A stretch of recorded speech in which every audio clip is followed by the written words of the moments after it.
Oke, selamat malam teman-teman. Sekedar pengen ngobrol iseng sama teman lama gue, teman-teman kampus di Gunung Sindur, di salah satu rumah teman gue. Kali ini kita pengen sharing-sharing aja ya. Masalah dunia apa ya? Dunia selesai kampus. Selepas kampus ya. Kan kita masih anak kampus, boy. Ngomong-ngomong, kenal dulu dong, kenalan. Dari siapa dulu nih? Gua tuh Bebas. Rodex. Gak usah gue aku kau aja. Lanjut. Halo semuanya,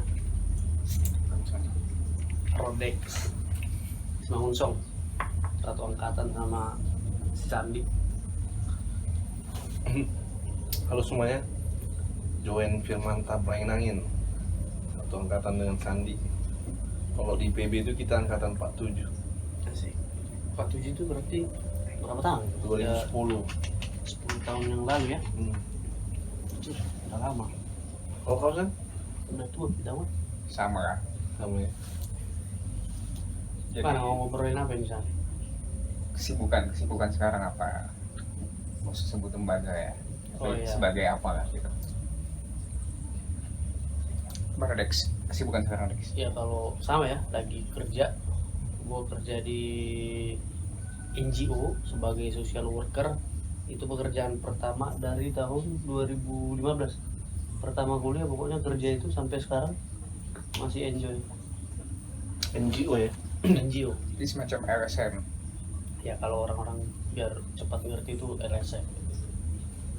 Dalam bidang apa nih LSM? Anak, perlindungan anak. Pokoknya semua programnya kita itu fokus untuk anak-anak. Itu bro. Kalau kau Jo?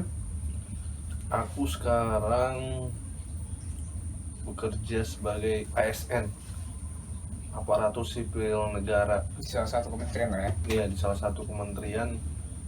Dan apa namanya, ya sesuai dengan alma mater kita, Institut Pertanian Bogor. Sekarang namanya IPB University ya. University. Ya. Baru ganti boy. Dan langsung dapat Peringkat 1. peringkat 1 ya.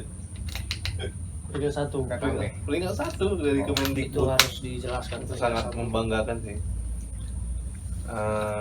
Dulu itu sebutannya pegawai negeri sipil, tapi ada peraturan baru menyebutkan bahwa ASN, aparatur sipil negara.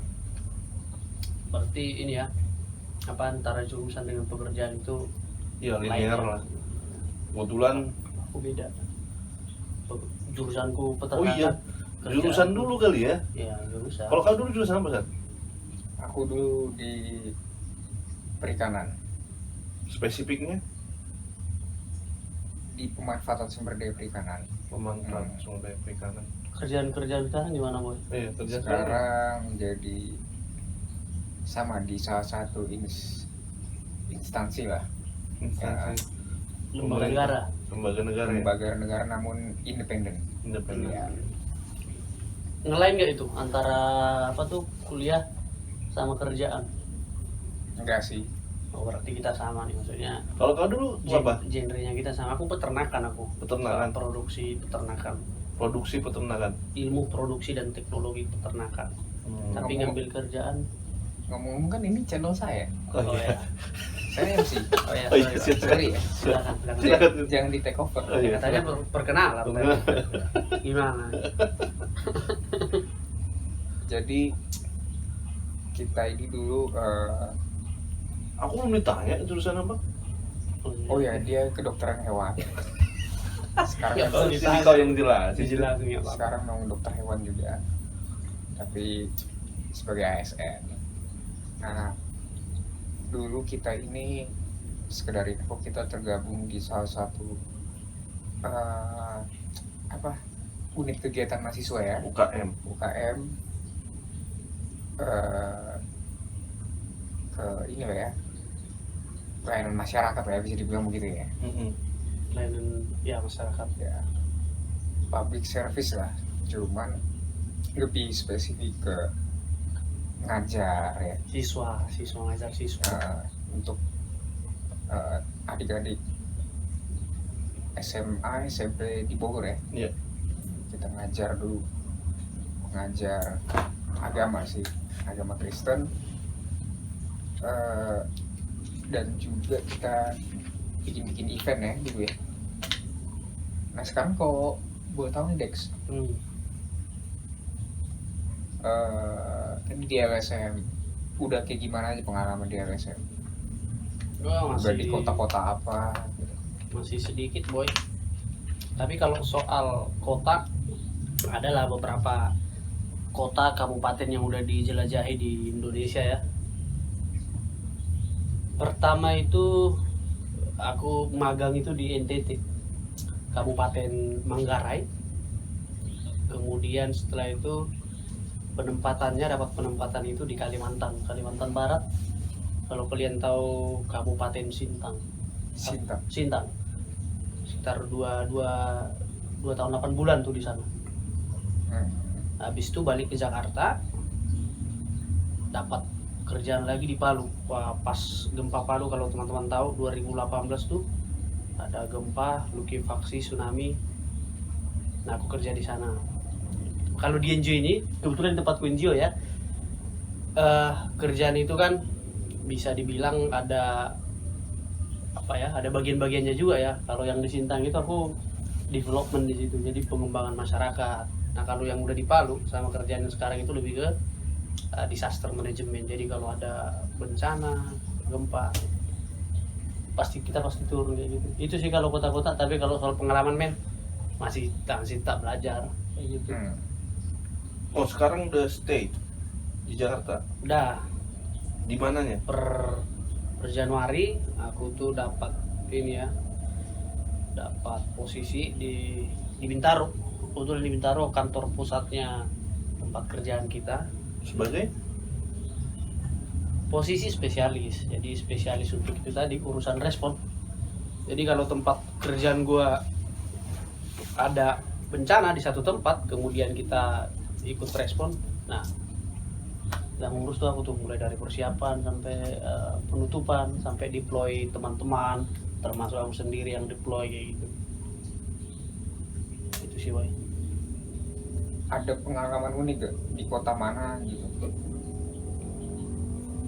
Tapi kita fokus ke teman kita Rodex dulu, karena kerjaannya unik nih. Kalau saya berdua kan sama si Jo sama-sama ya udah apa istilahnya namanya? ya bisa dibaca di Mainstream internet lah ya, bisa dibaca di internet. Job desk-nya udah ketahuan di umum ya. Ya, jadi LSM untuk tadi pelayanan anak ya. Iya, betul. Nah, pengalaman di kota apa gitu yang unik gitu?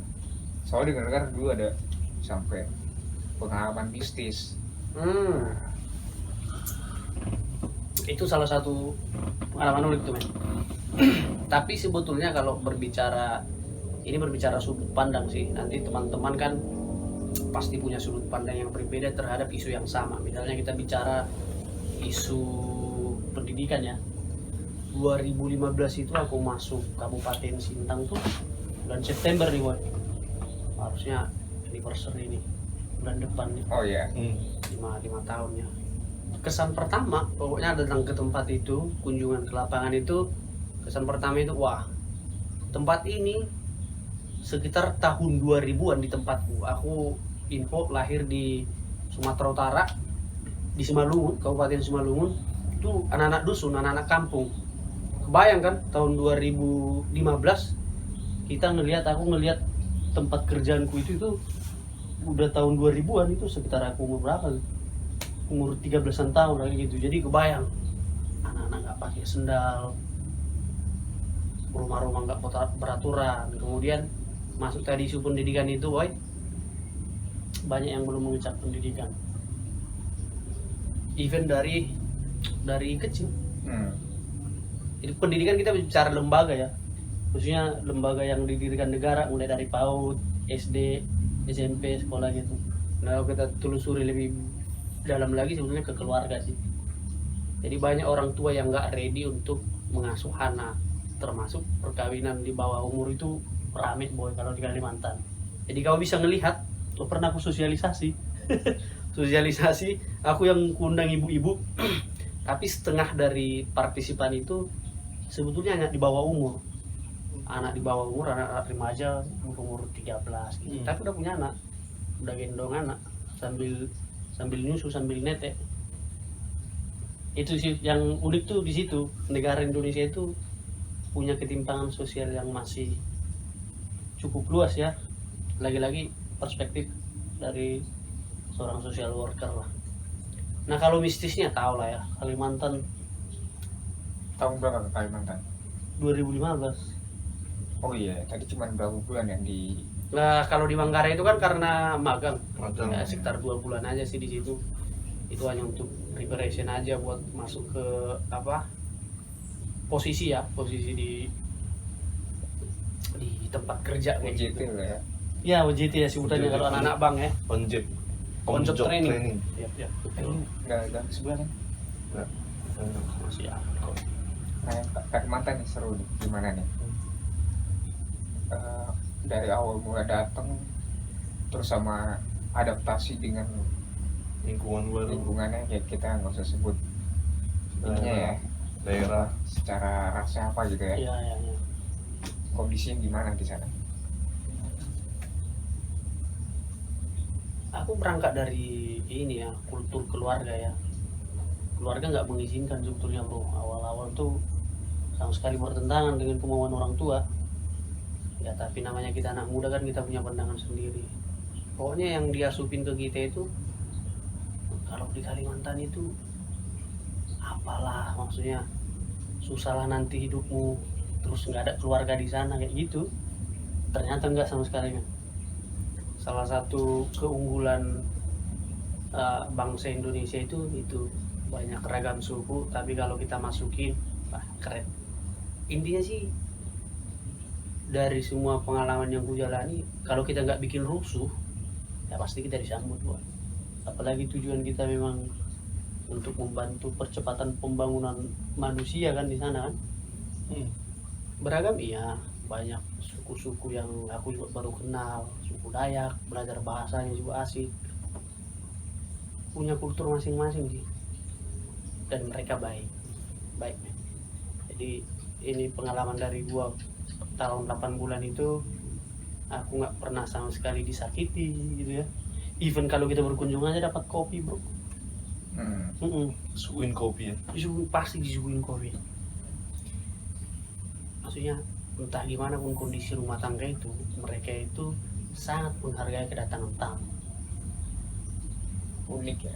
Wih, Jadi kita istilahnya belajar, apalagi kita bertiga ini orang Batak ya, kita belajar mengenal lingkungan lain ya, dan otomatis kita harus beradaptasi sama hal-hal baru, sama adat istiadatnya juga ya. ya. Nah, terus gimana? Ya memang itu butuh proses ya, artinya kita kan harus belajar bahasanya mereka, harus pakai cara berpikirnya mereka gitu. Nah kalau berbicara program, di mana-mana program kan selalu punya masa orientasi ya dengan masyarakat setempat ya gitu. Jadi ya udah, kita perkenalkan tujuan kita untuk menaikkan minat keluarga untuk menyekolahkan anaknya gitu. Sederhana tapi menurutku krusial dan kritis sih sebetulnya. Nah, ketika anak-anak di kampung itu kan usia emas itu nggak ada yang jaga bro. Kerjaan orang-orang tua di sana lebih banyak ngaret. Jadi kalau udah selesai ngaret jam 4 subuh, di jam 6 udah itu santai, jadi nggak ngelakuin apa gitu. Jadi ada banyak jam kosong di situ. Nah anak-anak dibiarin keluar lah gitu, nggak terpantau. Nah di situ kita nge-capture programnya di situ. Jadi kita bikin PAUD sih sebetulnya. Kalau dulu sih cerita aku bikin PAUD, tapi uniknya selalu bikin PAUD itu ya kalau nggak kerja sama dengan gereja, masjid, kemudian pakai dana desa, nah gitu-gitu. Tergantung ininya masyarakat maunya maunya lewat mana gitu, nggak selalu terpatok kayak gini ya cara ngurusnya di dinas pendidikan. Kalau kayak gitu nggak kepake nanti. Berarti bekerja sama dengan pemerintah daerah di situ juga ya? Wajib men, Wajib ya? wajib itu kredonya sih di situ, kredo pengembangan itu kayak gitu. Jadi Kredo itu apa? kredo itu value ya, cara kerja. Cara kerja. Ya cara kerja. Jadi kalau kita nggak pakai ini pasti nggak berhasil kayak gitu. Implementasi ya. Iya, bisa ya wajib implementasi ya. Maksudnya, oke kita punya ide, organisasi punya ide, lembaga punya ide, tapi kalau kita nggak transmit ke penduduk lokal dan pakai caranya mereka, kan pasti ada kearifan lokal juga tuh di sana. Nah kalau kita nggak kawinkan itu idenya kita dengan ide mereka itu, ya memang ide kita nanti kayak akan bombastis tuh.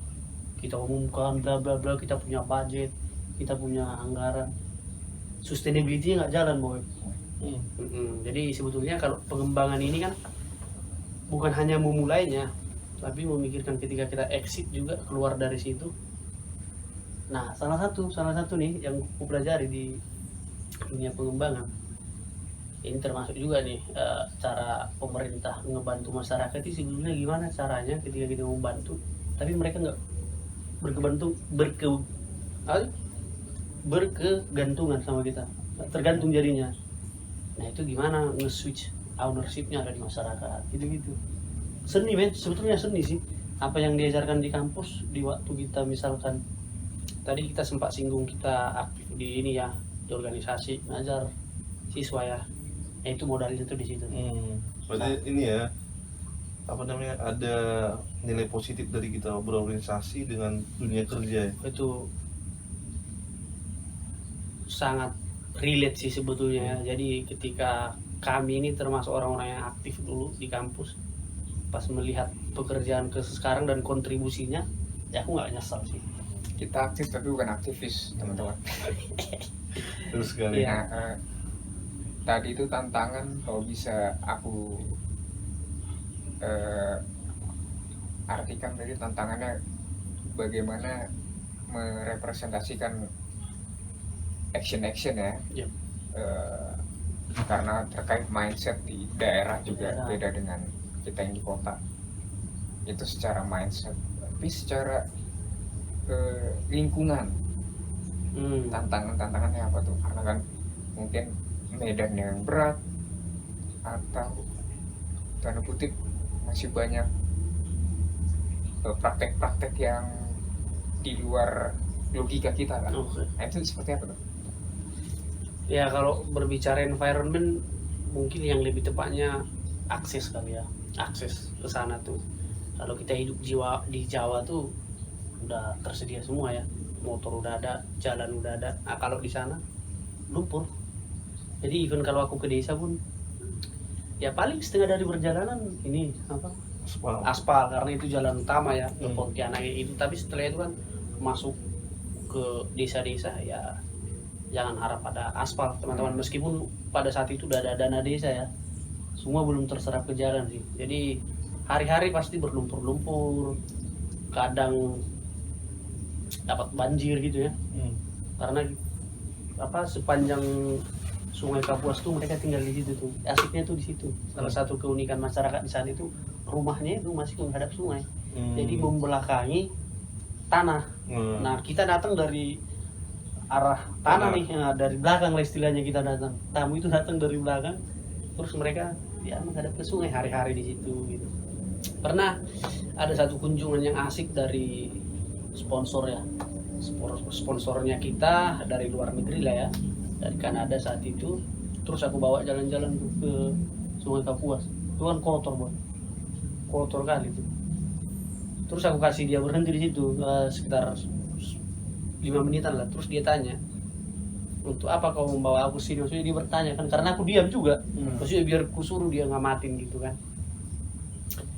Ya disinilah mereka sanitasinya, aku bilang. Disinilah mereka BAB, disinilah mereka mandi, even sikat gigi pun di sini gitu. Pertama dia nggak percaya, no, it's impossible, nggak mungkin gitu. Nah kalau di sana boy, kalian nanti bisa googling deh, ada sebutannya lamping. Lanting itu kaskus, tempat Kakus. tempat kakus, kaskus lagi. Tempat inilah BAB. Merek, Yang apa namanya itu? Yang mengapung-ngapung air itu. Nah, aku tunjukin lah ke situ. Nah, di situ kan ada tempat sabunnya masyarakat ditinggalin dan ada sikat giginya. Baru dia ngerti, wow, kayak gini ternyata ya orang yang kami support di Indonesia kayak gitu. Itu sih. Selain itu kalau lingkungan apa ya, tinggal cara kita beradaptasi sih sebetulnya ya. Makanan juga sama lah kayak makanan orang-orang kita. Mereka juga makan nasi gitu ya. Kalau nggak ada nasi jagung. Ya, tapi memang jangan harap mewah lah. Telur pun itu udah mewah itu, men. Makan telur itu udah senang mereka nanti keluarga.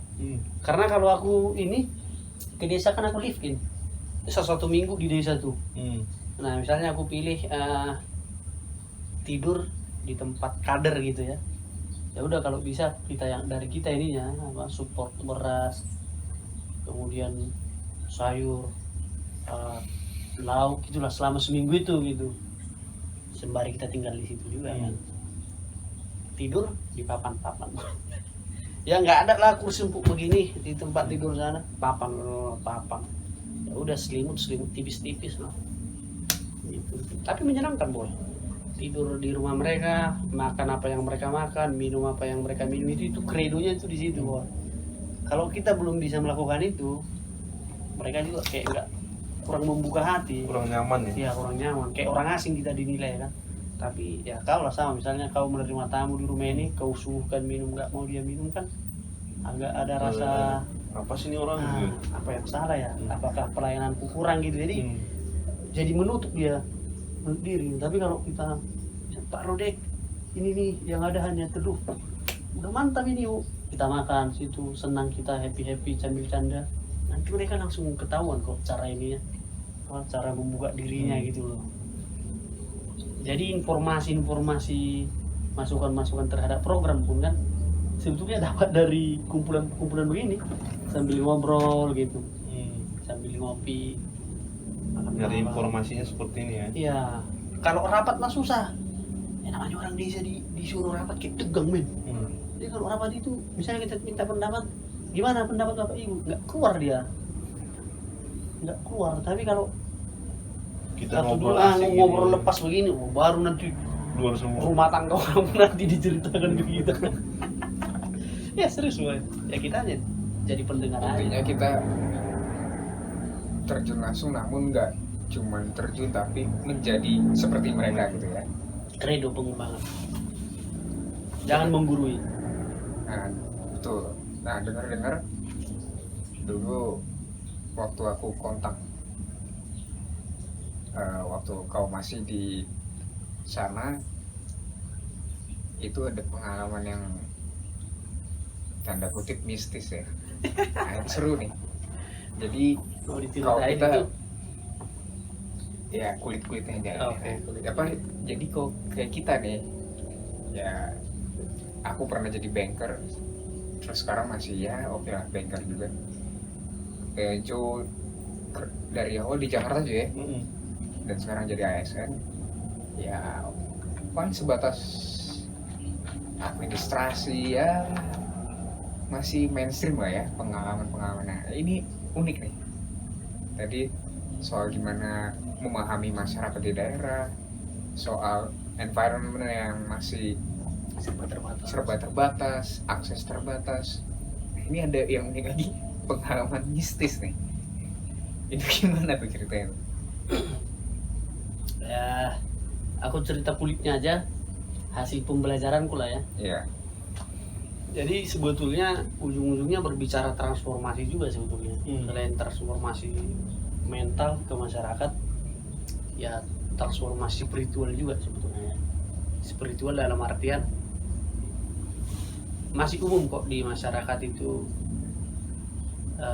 Oke, kita punya agama, lepas apa agamanya ya, aku nggak sebut salah satu ya, tapi masih menjalankan praktik okultisme, istilahnya okultisme ya gitu.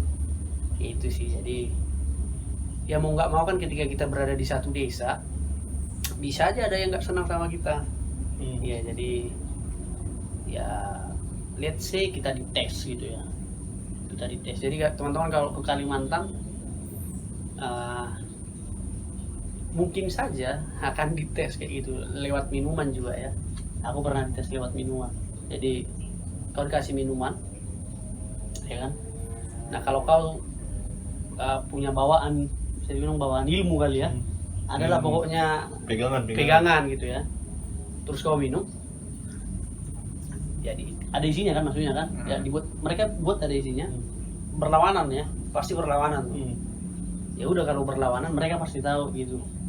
Oh, orang ini datang ada isinya nih gitu. Nah, aku nggak ada isiku, apa sih? Nggak ada isiku ya kan. Jadi pas dites itu, daerah aja masuk gitu. Jadi itu kayak semacam konfirmasi gitu sih. Oh, kalau nggak bereaksi, berarti orang ini datangnya ya nggak bawa apa-apa selain dirinya gitu. Nah itu apa? Pretestnya itu di situ. Pokoknya sebelum masuk gerbang desa itu pretestnya selalu kayak gitu. Lebih advance lagi kalau kau stay di rumah. Ya aku ceritakan sedikit. Aku pernah stay bikin program. Pertama nggak akan semua orang suka dengan programmu, apapun alasannya, sejago apa dan semulia apapun programnya kita, tujuannya kita, selalu ada pro kon ya kan. Pro kontra ya. Ya jadi yang kontra ini yang harus kita sikapi juga, kayak mana cara penyikapannya kayak gitu. Ya itu tadi. Kalau kita tulus-tulus datang, bukan mau bikin rusuh, semua pasti lewat, boy. Meskipun kita dijegal gitu ya, juga semua pasti. Nah dijegalnya itu dengan itu tadi, dikirimin misalnya pas kau tidur, ya kau nggak bisa tidur, ada yang gangguin, bukan manusia ya tapi makhluk di luar manusia lah kayak gitu.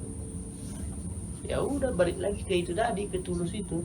Aku kan kesini datang bukan untuk bikin rusuh kayak gitu ya. Nah itu pilihan kita juga sih, mau kita komunikasikan ke orang yang setempat atau enggak kayak gitu. Nah kalau aku dulu ku komunikasikan, Boy. Ya Pak, kondisiku seperti ini, mungkin ada orang yang tidak suka dengan kedatangan kami atau seperti apa, mohon dikoreksi. Jadi kita membuka diri kan. Oh, mereka pun bertanya, oh gimana gitu. Pada akhirnya ditelusuri, ketemu lah ini ya, maksudnya penyebabnya itu ketemu lah. Penyebabnya itu apa? Ya itu tadi ada makhluk yang, oh ini orang baru nih kayak gitu loh. Ini orang baru nih di kampung nih, asing lah, kita orang asing gitu. Jadi betul-betul dites kayak gitu kan. Nah kita yang nggak punya ilmu apa-apa ya udah terganggu, tapi maksudnya kita juga nggak langsung cakap kotor atau gimana ya kan. Terus kita bilang kalau bisa diselesaikan lah kayak gitu. Ya udah, penyelesaiannya sih dulu lewat diskusi juga, lewat ini juga. Berarti dia memegang sesuatu gitu ya? Ya ibarat kayak gitulah, ada isinya di rumah itu gitu. Nah isinya itu yang nggak suka sama kita. Itu sih, Boy. Jadi, ya nggak mistis amat lah. Mistis lah itu, nggak terlihat. Lebih ke romantis sih. Karena pada ujungnya seperti yang gue bilang transformasi tadi, keluarga ini pun jadi seperti ini, jadi respect gitu. Oh, Pak Rode tinggal di rumah saya, dia merasa terganggu, tapi beliau ini tidak menuduh, ya kan? Namun membuka ruang komunikasi sampai itu selesai itu loh, ya kan? Nah, orang kan nyaman, Boy, ya kan? Jadi hasil daripada peristiwa tadi, kenapa saya bilang transformasi spiritual, lintas iman nih. Ini kita ngobrolinnya lintas iman ya. Ya kita jadi terbuka gitu. Aku sampai bilang kemarin, quote yang paling gue ingat ya, bilang, Bu, kalau udah kejadiannya begini sih, angkat aja aku jadi anak angkatmu gitu. Jadi anak angkat aku, Boy. Ya udah, selama bertahun-tahun kalau aku ke kampung itu wajib ke rumah aku, karena aku menganggap mereka juga orang tua ya orang tua itu yang sejak awal menerima aku karena itu aku kan bulan 9, aku dapatnya itu bulan 11 bro, baru 2 bulan, Baru 2 bulan ya. baru 2 bulan men, pokoknya no skill, no experience, zero, terus langsung diinjeksi yang seperti itu ya. Makanya gue jadi romantis aja, ujung-ujungnya wah kayak gini nih. Intinya jangan bikin rusuh aja. Niat itu makhluk pun bisa membaca niat boy. Kalau niatmu agak punya niat terselubung tuh, makhluk lain pun tuh bisa ngerasa lah. Aku terganggu nih kayak gitu. Ngomongin mistis jadinya boy. Tambah boy. Anyway, ini agak gelap karena kita ngobrol ini jam berapa sana? Hampir Jam setengah 1. setengah 1 ya. Sambil iseng-iseng. Setengah 1. Mau pindah. Apa di sini aja. Sini ya. Ini enak, tenang. Itu tantangan dan sharing yang unik dari teman kita. Intinya pekerjaanmu yang sekarang ini dinamis banget ya, kok bisa dibilang ya? Sangat dinamis. Nggak hanya mengerjakan tupoksi tapi juga you got something new ya, Wajib boy. dan belajar beradaptasi untuk mengubah satu lingkungan ya, itu bukan sesuatu yang mudah menurut aku sih gitu. Nah terus ke depan nih sebagai bukan pegawai lah ya, bisa apa ya, relawan lah ya. Sebagai relawan, Pegawai staff sih. yes, tapi lebih ke Manusia. pelayan masyarakat lah ya. Kalau relawan itu pada umumnya nggak digaji tuh. Oh iya, sorry. Kalau saya staff digaji, saya nggak Oke. mau. Ralat teman-teman, Saya butuh duit. sebagai pegawai yang selalu rela gitu. Asik. Asik. Oleh. Boleh. Kombinasi. Ini nih pertanyaannya dari teman-teman yang sering, teman-teman yang baru-baru lulus mungkin ya, karena kan mindset kita kerja it's all about the money gitu. Tapi untuk pekerjaan seperti Rodex sendiri nih, apa sih yang istilahnya visi apa gitu yang bisa kita lihat gitu ke depan selain uang tentunya ya. Kalau uang semua pasti butuh, tapi apa sih yang lebih jauh daripada itu? Berat kali pertanyaan. Visi ya. Iya. Ya kalau misalnya kau sebutkan tadi uang, tolak ukurnya sih sebetulnya ya. Maksudnya benchmarknya kita. Benchmark. Ya benchmark sebagai pertama sebagai manusia ya, sesama manusia. Kemudian kan masing-masing kita punya embel-embel kan. Misalnya kalau embel-embelnya kita sebagai alumni PB, sebagai alumninya organisasi A gitu lah, ada keterikatan lah terhadap sesuatu gitu. Kalau aku sih impact ya, maksudnya dampak sih. Gimana sebetulnya sederhana aja, berdampak nggak sih hidup kita gitu. Kalau uang ya semua butuh uang. Aku butuh uang, even beli Sprite pun nggak bisa hanya berbicara dampak ke Indomaret kan, harus kasih uang transaksi kayak gitu. Tapi lebih jauh dari sana berbicara impact. Nah, Dampak ya. kalau soal kerjaan ini emang, jadi kerjaan itu unik, dia selalu punya impact sebetulnya. Kalau kita berbicara impact, aku maksudnya lebih konsen ke orang lain, orang-orang sekitar kita. Jadi bukan hanya ngurusin impact ke diri sendiri. Kalau kita kan pasti otomatis mikirin diri sendiri kan. Gimana kita biar sehat, gimana kita biar nyaman. Hal itu pernah nggak kita lakukan ke orang lain? Gimana orang lain biar sehat, gimana orang lain biar nyaman, gimana orang lain biar bisa sekolah, gitu-gitu tuh. Itu sih. Mulia ya. Pekerjaan ini sangat erat dengan hal-hal seperti itu. Gitu. Jadi ya kalau dibilang visi sih terlalu jauh ya ngobrolin visi ya, maksudnya kita juga sama-sama belajar nih. Ditanya visi mau apa pun aku bingung juga nih visi, tapi kalau ditanya untuk apa sih kau kerja kayak gitu, aku bisa dengan gamblang menceritakan ya aku mau berdampak sama orang gitu. Sesuatu yang impactful. Jadi orang bisa ingat gitu, betul-betul ingat karena merasakan ya. ya. Dan pada intinya sebenarnya setiap pekerjaan, di pandanganku ya, setiap pekerjaan mau jadi manajer di bank atau Ya. mau jadi tukang sapu sekalipun, ketika kita melakukannya dengan satu value yang nggak cuman Pikirin diri sendiri. it's all about money gitu ya, nggak cuman uang, pasti itu ada impactnya ya. Karena kok sekalipun kita jadi tukang sapu, kalau kita benar-benar full service dari hati, itu akan jadi satu yang tadi bilang impactful buat orang-orang yang di sekitarnya. Oke, teman-teman, itu sharing dari teman kita Rodex sebagai pegawai di salah satu LSM. Oh ya, ngomong LSM ini asing atau nasional atau apa? Bisa dikategorikan NGO sih, international Internasional. non-government organization, International. karena kita tergabung di ini juga di global family. Jadi di setiap negara itu hampir ya, Hampir di ada setiap, ya. hampir di setiap negara itu Berarti dia internasional ya. Cuma di Ya. Indonesia namanya diganti lebih lebih lokal, Lebih karena lokal. peraturan Pak Bos 01 Indonesia. Dulu beliau mengeluarkan, aku kurang tahu juga ya ininya surat-suratnya di mana, tapi intinya NGO asing itu nggak bisa jadi implementer di Indonesia.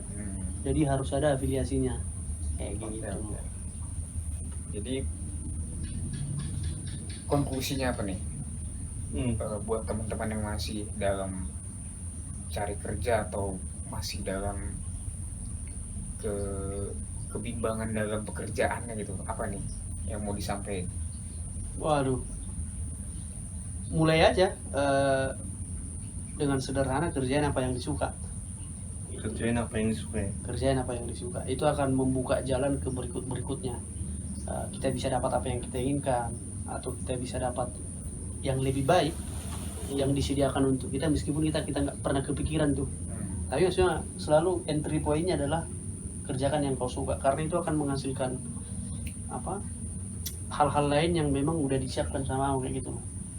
Karena kalau orang dikasih sesuatu yang dia suka, ya gimana dia mau enjoy di kerjaan itu kan gitu. Itu sih. Kalau masih sulit menemukan, nggak apa-apa, biasa itu. Apalagi teman-teman mahasiswa, kita juga pernah ngerasain ya, pusing gitu. Perbanyak diskusi aja sih. Iya, perbanyak diskusi. Jangan tenggelam sendiri kayak gitu. Karena gunakan aja relasi untuk cari tahu informasi. Kalau kesini gimana sih, kesini gimana sih gitu ya. Makin banyak pertimbangan, makin enak tuh memutuskan. Oh ini nih yang aku suka nih. Dan don't afraid to be fail, boy. Jangan takut gagal. Itu nggak hanya sekedar kata-kata, tapi dunia kita, dunia selepas mahasiswa itu intinya jangan takut gagal sih. Oke. Jadi intinya do what you love ya. Jadi kita bisa berimpact bahkan lebih besar dari yang kita duga. Ya. Jadi itu intinya teman-teman, tetap bekerja dengan semangat. Apapun pekerjaan kita, jangan mematok bahwa kerjaan saya cuma seperti ini, gaji saya kecil atau apa. Kita tetap semangat, tetap bekerja dengan sepenuh hati, dan juga yang paling penting adalah bekerja tanpa kehilangan visi. Oke, sekian malam ini, tetap semangat. Thank you, boy.